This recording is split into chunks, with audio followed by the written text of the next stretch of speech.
Guys, your own matter, your style. But to boom where you know the but me marry man we are here I don't see you. Yeah.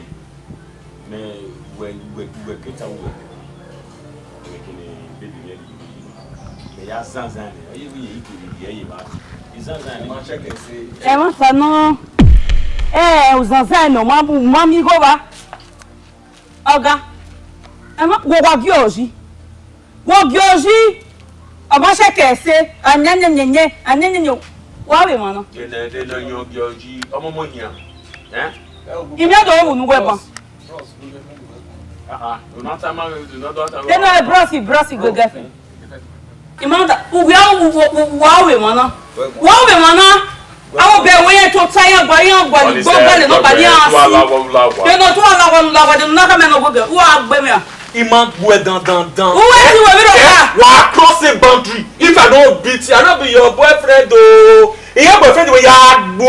Me be girlfriend do where? What you we pa? Give me say more kilo ke bare. When it's time. What you we only know what e don hian ri o jo bo we agwa lo. E don hian ri o agwa lo. Tell am be ya gbege na. Ije me. Ya gbege na. Awa fa moka. Ya gbe Come over there. Don't walk back. You can't get from anywhere.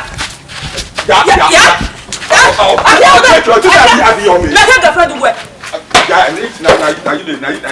You see this nonsense. Nonsense. It not be you, eh?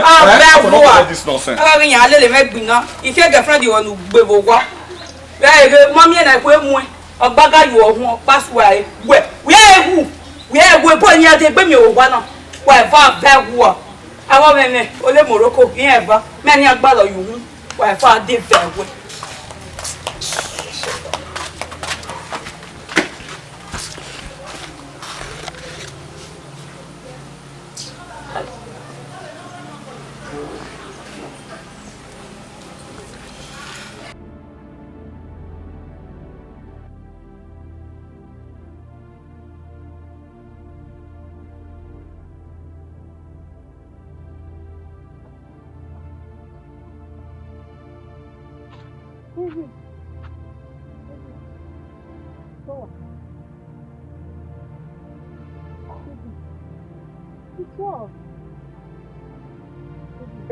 Again, I'm now. It's not the girl now. It's not there. It's not away from me, Baba.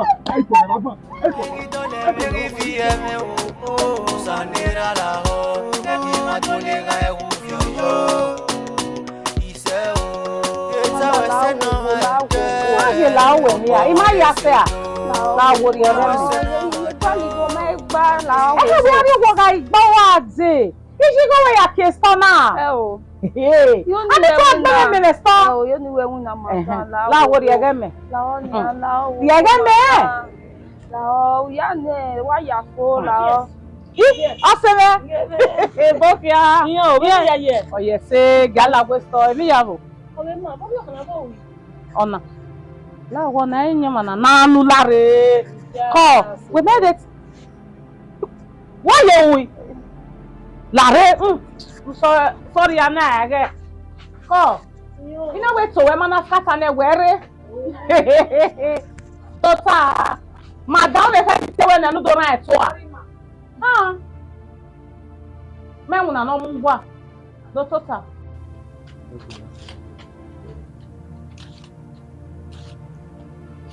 Baby. Yeah. Where you move? Huh?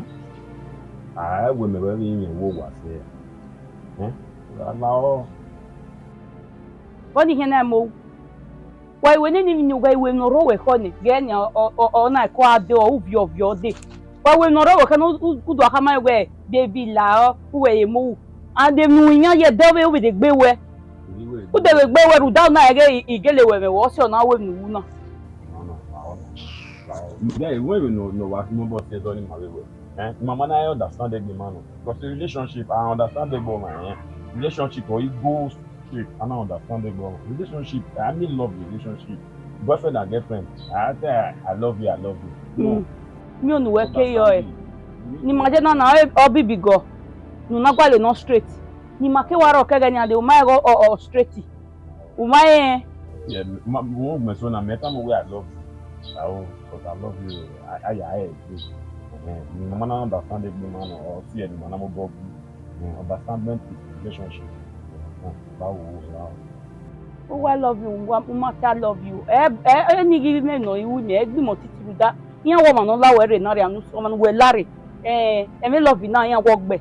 So, us here na me we no can love you. Mo boy, you know, we gbegbe. Wa lero. We no ro we ko nenya. Do boy ro ye we ne. Yeah, when yeah, when where? Hey, Emi Wugami, Mammy, read doing ya, you will jabbo. Yes, so raw, young guy offended or walking out like a friend, Yannick. Young guy, or forgive over Lamo so, who Gary can not hear me. Can another buzo or buzo river. Or where for walking, walking, where you never walk, I don't know, twice. Marry me, Oroa, hello, my sister. Baby, hello. Nagito me.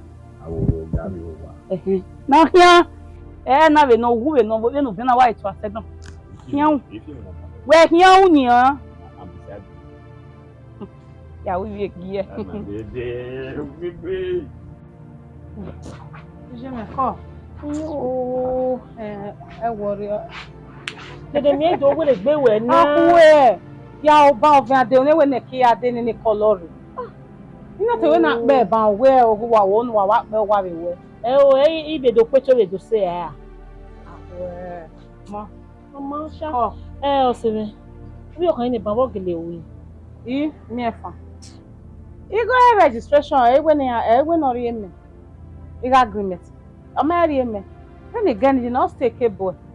E bo ni e wan o bo ni ga igbefo. Yeah. Ah, this that boy, you know, boy, any arigo. Mama, no problem. Call. I'm not okay. Bye bye. Where's it?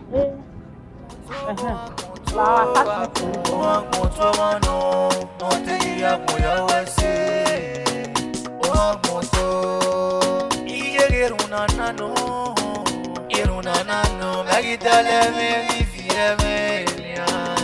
Iseo, iwerunanano, irunanano, magisinya como gifiemia. So me leave me now. All those rubbish I follow person do. Then you not small pikin. That matter that they made it say you don't even forget. You just simply put up for men. If you say more evil reason and I'm supposed to reverse from my house, you can't break share from my head. I'm not talking. They follow my babe, see the facts. I'm not talking. But mommy and the baby well over there. I know still what you do know, but now me see they tell you say more rest. Only one can agree pass and I one would out table me. You know what? I be mate. I know. You know your best. Don't even hear your move. What man around when say me be seen on that person. Now that matter happen. That guy, you're the drum follow ground. We were pull a little to. I know myself. That would they cost me because they cost the boyfriend. Because they cost me. Because me I be mates. May you forget. And the girlfriend they first you who damn it. You don't pass now. May you forget that one. You see the best. I'm begging you. We have a guy, but I don't talk. I'm supposed to the barrel, but I know still waiting my babe to do, you know. And where we go on based on say you look and say, yeah, they cost me from where you did, you don't feel rush and me you beat them. So now make me call the best. But after you don't come out, I see treat and talk. You know your best. Me the one go buy a lot for them. Don't know whether you feel follow me, no. Everywhere else horrible. I get good with that. You there with me, no go on. You wonder your girl. Now talk to her. I want me not win me. I see the verse for how. That man ain't got never song.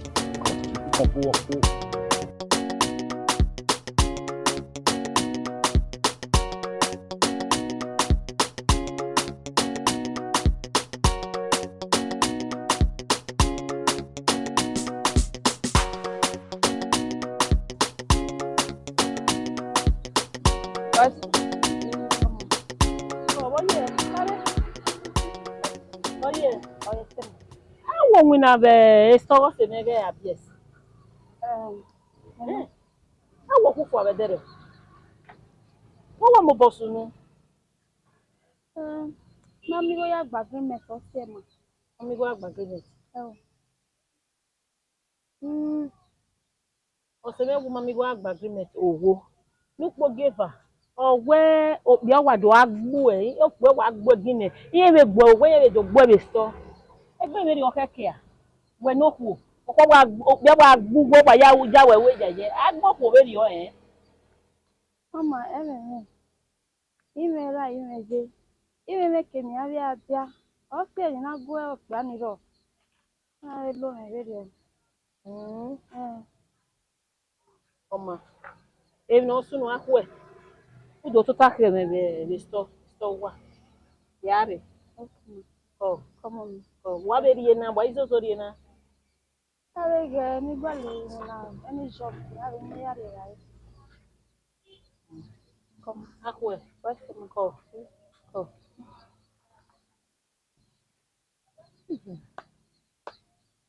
Are store. Omo gba mu je ma na sise unsi. Omo e go ma de mi. Wala ke je lo chesi. Omo re ma. Omo mo stop. Sanira la ho, mi matuli ga e ufio yo. Ise o, eta wese no ete. OGBOMWANYESE do, na wese no ete o. Oti ya mo wese. Ibie. Ade o. Why do you go le mata? Mommy mi no re dere se madam. Owe ni ande sore na. Ndo mu ja khayin. Okay. Sorry. Amano. Ai do asa no. We ni mu ja. Ada bo ki. Ko. Come on. Bosunu. Igo mere dinia.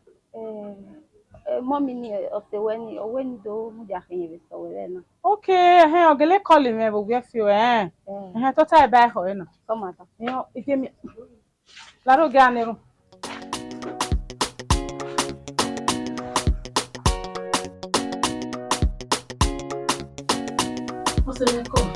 Yo, ko.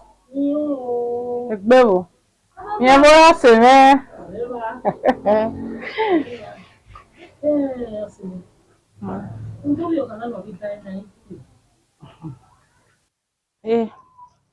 Iyo.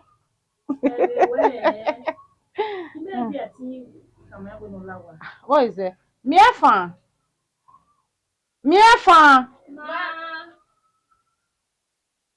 Lare loko mi po.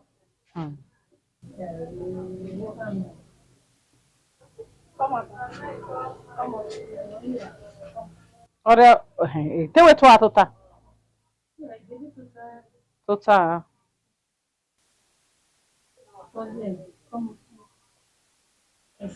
Ma.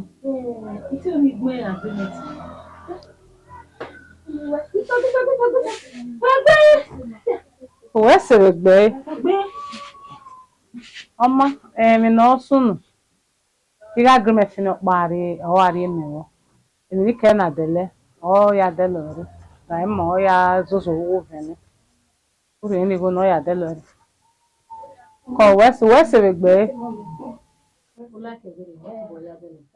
Isha. Ọmọ nu no ya ta. O ya de mi no gbe ne ọma gogo.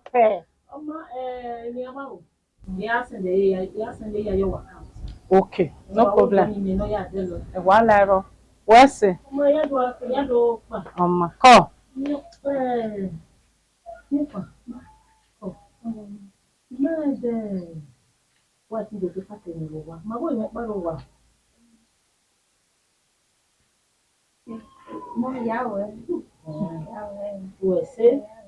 Ko. Wese. Ọma o se me do ha ze pe. O se me we magira to nu weto.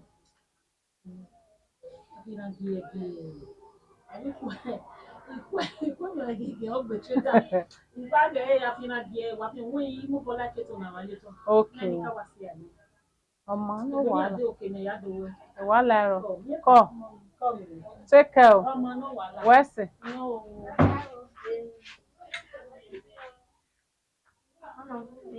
Bege na. Very me. Já chegou a ver se eu vi gbo. Ma bege na, very me na wa. Iya, se we happy ne. Awu ya very go na televeki. Uge, o pa me na very me, desi ma ku we la ja ve dere na. O se me amadego na no ya we se no. Iri ku we ma.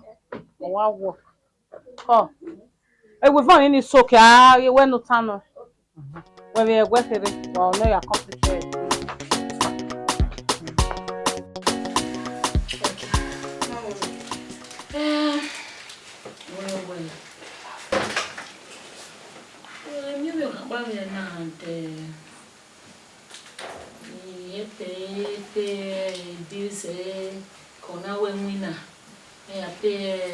Agreements in all those things, and the whole one of your honey, you need the idea. Do I stay cool? Just like that. No way. See, we now there, madam, get where all those things. Okay. So, you know, the agreements in there, all those stuff. So, I don't know, you have agreements in the way pay here. It's a no stage. What you ask what you come, when you go like, you know, what you pay your government. So, you need the idea. We ain't cut here. Very funny. I'm not sure. Because you know, you explain, my man, who say what's so cabo. So, you know, on those take him. You know, where I'm now. If we are giving an agreement, it's okay with me. I'm not complaining, I'm not worried. But only we're here at you, that's what I don't really understand. Umana, Umag be not carry Umag in the stage, Umag no one can go. So why go at you? She's a total stranger. No way. Well, I know that. But spirit in we need the idea. What when you are winning? Think twice now. I know better. We don't want that more. Well, all we are madam. So look what resolve your. The name be wearing here well now. I'm scared. If you want to come again, no. Oh, Wally cannot carry. You do find this about her. Well, I've made up my mind. You can say to go down your road. She never in the time herself. Mama, she go. Yes, so you English. So when we are away, I'm fully in support. As long as you're happy, I'm happy.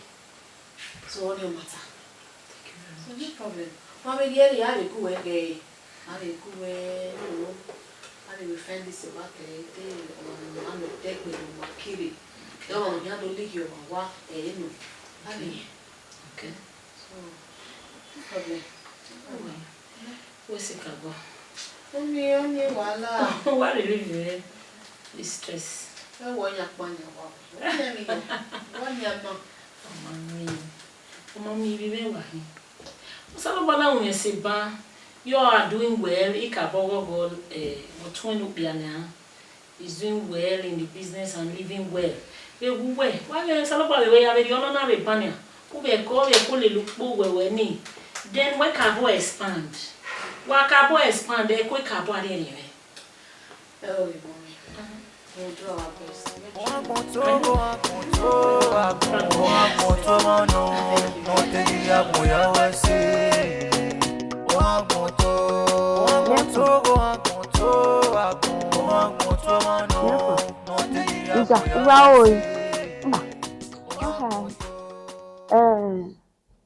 A woman in Ogun was taking. Where is the my molope?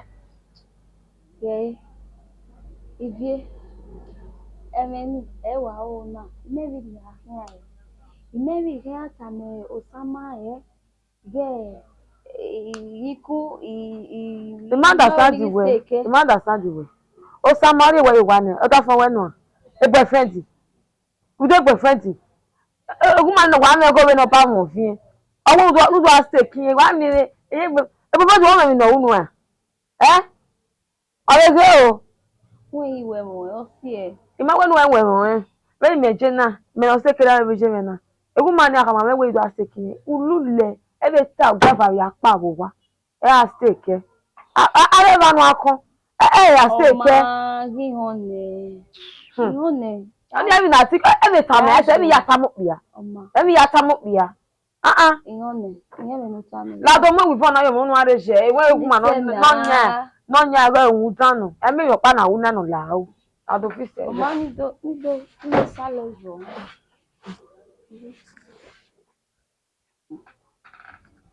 Ya yo kona, ora la ke tona. Amala ka obu mo inu ayi ni fi. Ma stretch e. Ma be afi mu ba. You say stretch ya stretch e. Ila ti ro. Oni pa. Oh, so when mo to boy we. Pa wo Nigeria. Mo ti we. Oyo. Yo. When time we yare movie, if you over here, there was small work on good. So if you feel here, but ya be really for really, ne. So if I knew only why, or catfish, pepper soup, get the white rice. So here we say here the over, and while I keep over here, you order catfish, we go able to pepper soup, and where you are now. What's your young woman? Oh my God. You wake catfish, woman in her. You may not tell we catfish pepper soup or honey. Is there no raw? No care over ni boil no white rice and catfish. And I will go well there. Yeah, no problem. You may go, ya go well there. Ya le no. I will not argue with you where you are a wife material. Me after me about say where the best woman here. Iya jaji ohunu aga gbe totally every one. How honey he. How to we there now. Be exactly the way do we rubbish ni if you were me here. Any what am I we. The 10,000 one away, the 10,000 work for worry no ba. The 20,000 work for worry no ba. Me agbomabo. Yeah go ba. So we wa we there now. Me better na we me here agu we mu ani. Emi ke no wa no gwa lo ida we no. Simple. Wa wo ni dono na o ni de godo ni dono na ya we no. Talemero. O typho na area ma we. We me we. When we turn on where anything in waga we me. When we timu bola ko water. Do wa ko ni give na. Na se business of. Olowo egbe ba na wa mi me. Do o type ma. Wa we se uta ma o. Be ya. We. O we se uta ma. What on na? No, women first. Women first.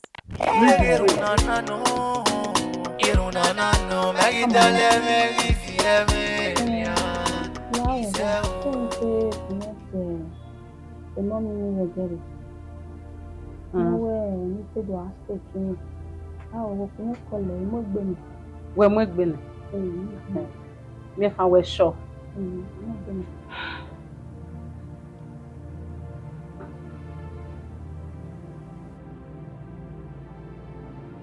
Hello, come mama. Bava, odani wevo. La mama rowa. Again, we am with been again only at your wawe. No, we am with me. Okay. Okay. Oma, no wala. Okay. We ain't rowa. We better we ain't rowa. Yeah, when you get my winner, mad one, the one was no. Give it. Via Kinona Ademi or Fekiri was over him. If you ain't why. Why? I mean, let me tell you now. Me and we won't believe.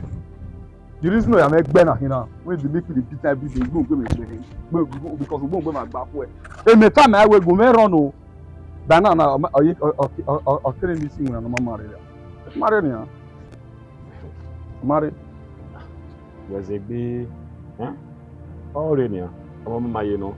But this time, Obiara care is seen or lucky. When I didn't know them, my tele. But this time, I get on carry. Or no Jackie. No tell me you fair na party or anything. You get no yari. Imagine this kind of time. When you catfish, what's the money? Come at only go no. I was 2,000. Okay, 2,000 more 1,500 men or more. Or okay, you 5,000 more 3,000 men or more. Or tie or delay expenses na delay baby after or tie or la moto.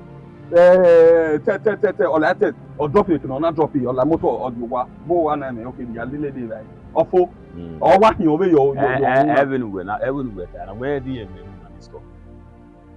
Where the men in store? We're not going to have women food. Where's the glory? Anyway, what I or la moto, or la area okay. Okay, but you make Mary was.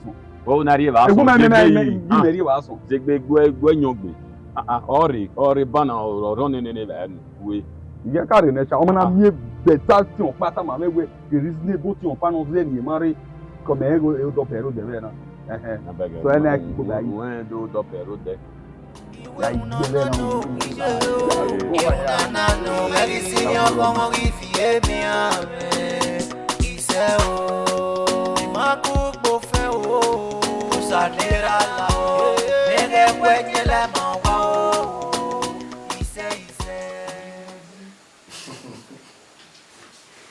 Yata anytime yata ogewa give wanna give well idori okpa we bawa babalia Okay. That's it. What's it? Nefa. That's nice. Okay. Therefore, boy, Cover the mercy. to walk up to our family. Iwe na ejia ko ka bombo we kuto Yeah. One enjoy ya. Okay. So I kill what to do. Yeah, that camera. She's welcome. Yeah, get together. I want to talk business. You making a bit. Stand up, babe. Before Larry. Yeah, the kitchen. La, we'll change our wardrobe there. Okay.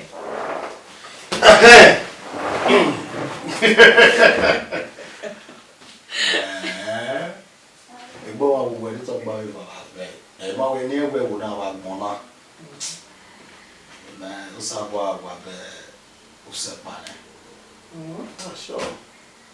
Umagwe. What's that? You're too kind. You're okay, It's okay. But I love you. And I love you too.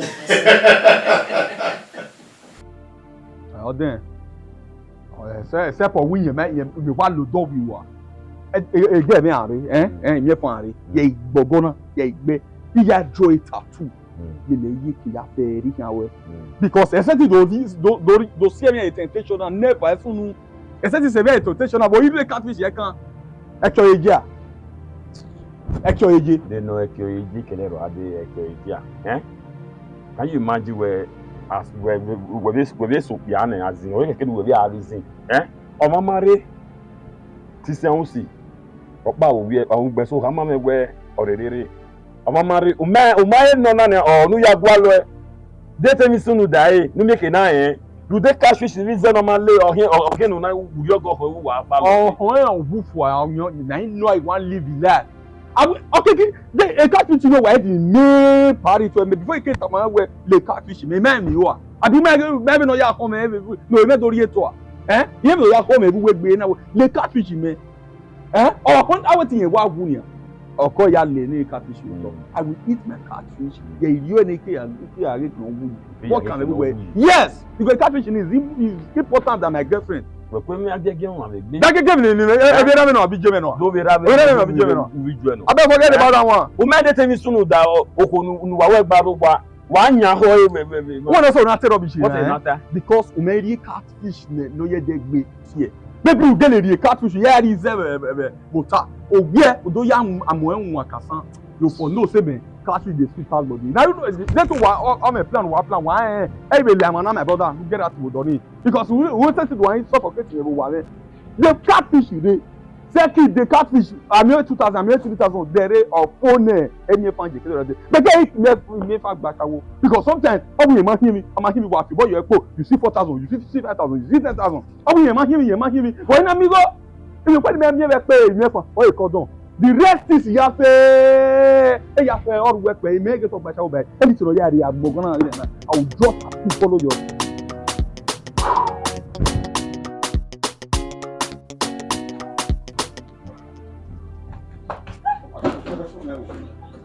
where's my pepper soup? Pepper soup level. Shisha. I make it like you do pepper soup Anna. Hey! Will you stop that? What's no? Stop what? You understand? Oh, well, I just don't know what. Where are you going to respond? Oh, I don't know what will you shut up? Who no respect no who? Oh, I'm more remark before. Woman never restricting now. Woman never very ana. Why did you walk again? Again, we are walking me. Your book can. Your book can man have set for 2 months. I forget that money for. When you pay money for. Another certificate in where they say CID. No wonder. You can't say no way. If I'm not urena, a woman, yes, you get retired of cooking. So your man wearing a basha. Wazua. Don't wear whatever to wear. Okay. Yeah, when you have bet on everyone, cannot come down. Two women, one no way. I will. Oh, but who remind them? No one go to you out there. I'm nowhere. No,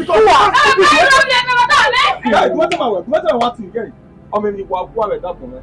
When a message to work one, we want to get out. We are going to 1 5 and move in. I mean, you are poor at that moment. If you want to talk to me with respect. And I could only go with one. When not your respect. Why do you want to be you out there? That was for me. When over? Me,